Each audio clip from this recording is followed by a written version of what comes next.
तो प्रेगनेंसी के दौरान अगर प्लेटलेट्स कम हो जाते हैं तो वो कौन सी डाइट यूज करें कि जिससे प्लेटलेट्स खुद से ही इंक्रीज हो जाए।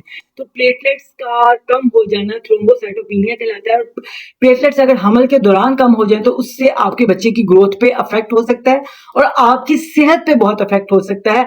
आपके आंखों के नीचे हल्के पड़ सकते हैं, आपकी स्किन पेल हो सकती है, आपको चक्कर आ सकते हैं, आपसे उठा बैठा नहीं जा रहा होता, आपको शॉर्टनेस ऑफ ब्रीथ, ये नहीं कि आपका सांस रुक रुक के आता है, आपकी पैल्पिटेशन हो सकती है, ये नहीं कि आपको दिल की धड़कन तेज तेज फील हो सकती है, वीकनेस इस कदर ज्यादा हो सकती है कि आपको लगता है कि मैं अगर अपना बॉडी भी उठा रही हूं तो बस पता नहीं किस तरह मुश्किल से उठा के घसीट के चल रही हूँ। तो वो अलामतें हैं कि आपके जो प्लेटलेट्स हैं वो कम है। अब प्लेटलेट्स को नेचुरली पूरा करने के लिए सबसे पहले आपको आयरन रिच फूड अपनी खुराक में शामिल करने हैं जिसके अंदर ज्यादा आयरन हो, जैसे कि स्पेनिच है, पालक है, ब्रोकली है, बंद गोभी है, खजूर के अंदर, फालसों के अंदर, जामुन के अंदर आयरन बहुत ज्यादा है। अगर आप डायबिटिक पेशेंट है तो आपको खजूर नहीं लेनी, बस आप लेना है। उसके बाद आपने ऐसी फूड यूज करनी है जिसके अंदर रिच विटामिन सी है, जो कि तमाम सिट्रिक फ्रूट्स जो होते हैं उसके अंदर विटामिन सी है।